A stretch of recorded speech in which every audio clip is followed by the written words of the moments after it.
નમસ્કાર મિત્રો, સ્વાગત છે તમારું આપ સૌની સિયારી ચેનલ યાની ગુજરાતી યુટ્યુબ ચેનલમાં હું નિકુંજ પરમાર આપ સૌનું તહેદિલ સ્વાગત કરું છું મિત્રો।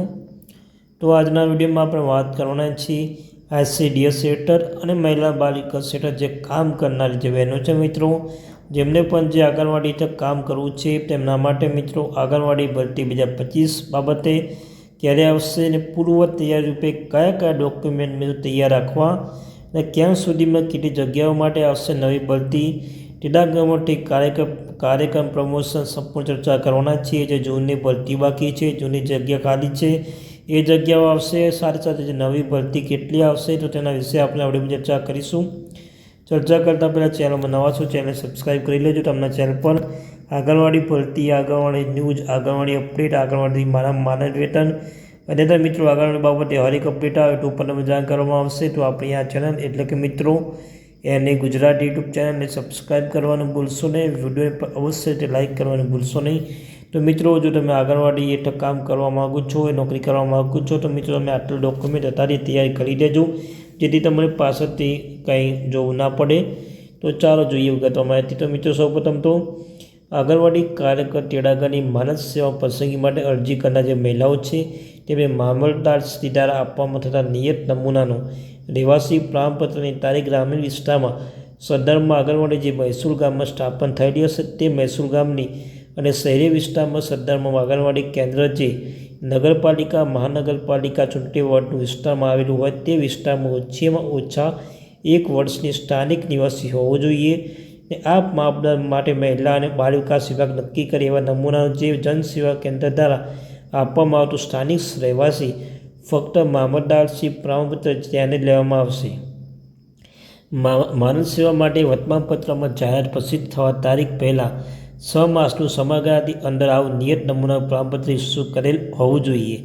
સંબંધિત જે જાહેરાત છે તેમાં તારીખ 6 માસથી વધારે સમય પહેલાં ઇસ્યુ થયેલ પ્રમાણપત્ર તેમજ રહેવાસી હોવાનું બાબત અન્ય કોઈ પણ પુરાવાનું ધ્યાને લેવામાં આવશે નહીં। અને આંગણવાડી કાર્ય મિત્રો ધ્યાન રાખજો, જે રહેવાસી ઇસ્યુ જે છે પ્રમાણપત્ર ધ્યાન રાખવું, પ્રમાણપત્ર ક્યારે તમે રજૂ કરવામાં આવશે તો એ પણ તમે જોઈ શકો છો। જે વર્તમાન જે જાહેરાત પ્રસિદ્ધ થયા તારીખના પહેલાં 7 માસ સમયગાળાની અંદર હોવું નિયત નમૂના પ્રમાણપત્ર ઇસ્યુ આવશ્યક છે। તમે મિત્રો એક બાબત સ્પષ્ટ બાબત તમે યાદ રાખજો, નમૂના જે પ્રમાણપત્ર એ યાદ રાખજો। સાથે સાથે મિત્રો આંગણવાડી કાર્યકર તેડાગર માનવ વિકાસ સેવા પસંદગી માટે અરજી કરનાર અરજદારની ઉંમર અરજી કરવાની છેલ્લી તારીખ 18 વર્ષ પૂર્ણ હોવી જોઈએ અને 33 વર્ષથી વધુ ન હોવું જોઈએ। બીજી મહત્વની બાબત મિત્રો તમે જોઈ શકો છો, જે પહેલી મહત્વની હતી, બીજી આ બાબત છે કે 18 વર્ષ પૂર્ણ હોવી જોઈએ અને 33 વર્ષથી વધુ ન હોવું જોઈએ।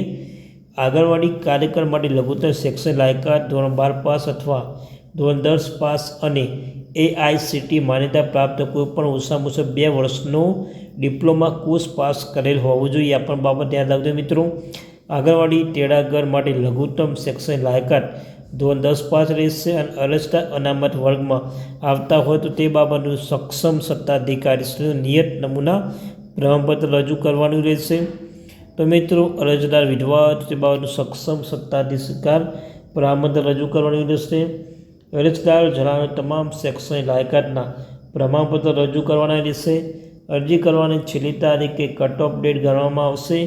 અરજી કરવાની છેલ્લી તારીખ અરજદારની ઉંમર, શૈક્ષણિક લાયકાત અને અન્ય નિયત લાયકાત માટેના મિત્રો માપદંડ પૂર્ણ થયેલ હોવો જોઈએ।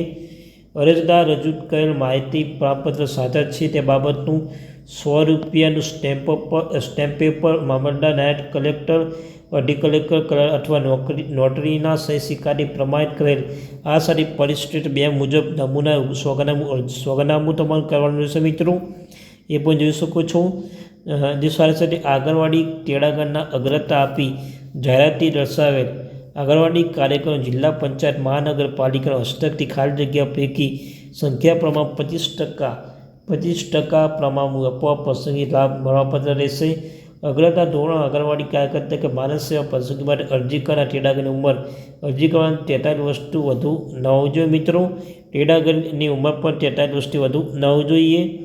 સાથે સાથે મિત્રો ધોરણ કાર્યકર તરીકે માનદ સેવા પસંદગીમાં ધોરણ 10 વર્ષ પસંદગી માટે 10 વર્ષ માનદ સેવાનું અનુભવ ધરાવતો અરજી કરનાર તેડાગર પૂર્વ સેવા અથવા ઇન્ડક્શનનો નિયમ લાગુ થવા તારીખ આંગણવાડી કાર્યકર સીધી ભરતી માટેની જાહેરાત પ્રસિદ્ધ થયા તારીખ સુધી પ્રત્યેક 2 નાણાકીય વર્ષ એક દીઠ એક રિફ્રેશર દોરતી સંખ્યામાં અથવા કુલ 5 પૈકી જે સંખ્યા ઓછી હોય તેટલી તાલીમનો સંતોષકારક રીતે પૂર્ણ કરેલું હોવું જોઈએ. જે બાબતનું સંબંધિતદાર સીઓપી પ્રમાણપત્ર રજૂ કરવાની રહેશે. આંગણવાડી જે એ જ ગામના રહેવાસી અથવા નગરપાલિકા મહાનગરપાલિકા ચૂંટણીના રહેવાસી હોવા અંગેનું શરત ધ્યાને લેતા લાયકાત શરતો પૂર્ણ કરતા હોય એવા આંગણવાડી તેડાગર ફક્ત તેઓની હાલની ફરજની આંગણવાડીના કાર્યકરની ખાલી ઉપજગ્યતા લાભ આપી શકે તે અન્ય કોઈ પણ આંગણવાડી કાર્યકર જગ્યા અગ્રતા લાભ માટે વિચારવામાં લેવામાં આવશે નહીં. શૈક્ષણિક લાયકાત વયમર્યાદા 10 વર્ષની સંતોષકારક સેવા રિફ્રેશર તાલીમ અને જે આંગણવાડી હાલની તેડાગર તરીકે સેવા આપી તમામ બાબત પૂર્ણ કરતા હોય એવા અરજી કરનાર તેડાગરોની સંખ્યા જાહેરનામામાં દર્શાવેલ આંગણવાડી કાર્યકર ખાલી જગ્યાઓ 25 કરતાં વધારે હશે. ત્યારે આંગણવાડી કાર્યકરની પસંદગી માટે ગુણ પદ્ધતિ લાગુ કરી 25% જગ્યામાં પ્રમાણમાં ઓછું વધુ ગુણ મેળવનાર તેડાગરોની અગ્રતા ધોરણે છે જે આંગણવાડી કાર્યકર તરીકે માનદ સેવામાં પસંદ કરવામાં આવશે. તો મિત્રો એ પણ જોઈ શકો છો કે ધોરણ 12 પાસ અથવા ધોરણ 10 પાસ માટે એઆઈસીટીઈ માન્યતા પ્રાપ્ત કોઈ પણ ઓછામાં ઓછા 2 વર્ષનો ડિપ્લોમા કોર્સ 65% ટકાવાળી 20% છે. ધોરણ 12 પાસમાં પછી ઓછામાં ઓછા 2 વર્ષમાં કોઈ પણ ડિપ્લોમા કોર્સ અથવા સ્નાતક કોર્સની પાસ કરવાની ટકાવાળી 30%, અનુસ્નાતક કોર્સ પાસ ટકાવાળી 30%, અનામત વર્ગ SC ST ABC આર્થિક પછાત 10% અને વિધવા લાગુ પડશે તો 10%. આ મિત્રો 1, 2, 3% ટકાની પ્રમાણમાં પ્રોટોબેલિસિસ ગુણ આપવામાં આવશે. અને આંગણવાડી તેડાગરની માનદ સેવાઓમાં પસંદગી સામાન્ય રીતે મુજબ શરતો મુજબ અને ઉંમર શૈક્ષણિક લાયકાત ઉમેદવારોની ઓનલાઈન મેરિટ યાદી બનાવવામાં આવશે જે નીચે મુજબની પદ્ધતિ છે. મિત્રો તમે એ પણ જોઈશું ધોરણ 12 પાસ અથવા ધોરણ 10 પાસ એઆઈસીટીઈ માન્યતા પ્રાપ્ત કોઈ પણ ઓછા 2 વર્ષનો ડિપ્લોમા કોર્સ ટકાવાળી 30%, સ્નાતક કોર્સની પાસની ટકાવાળી 30%, અનામત સર્ગ SC ST ABC આર્થિક પછાત વર્ગમાં 10%, વિધવા લાગુ પડે તો 10%. આ મિત્રો ગુણ પદ્ધતિ માર્ક આપ્યા બાદ જો કે વધુ ઉમેદવારો સમાન ગુણ મળે તો વધુ મર્યાદા ઉમેદવાર મેરિટ યાદીમાં ઉપર પસંદગી કરવામાં આપવામાં આવશે. સમાન ગુણ ધરાવતા હોય તો જમા તારીખ એક જ હોય તે ઉમેદવારનું પ્રથમ ચેક કરવામાં આવશે. તો મિત્રો આવનાર વર્ષમાં આંગણવાડી ભરતીની જે જાહેરાતો આવવાની છે મિત્રો જે જાહેરાત આવતી પહેલાં આટલી બધી વસ્તુ ધ્યાન રાખવું જોઈએ અને આટલા ડોક્યુમેન્ટ તૈયાર રાખજો મિત્રો. તો આ તે માટે થેન્ક યુ વેરી મચ.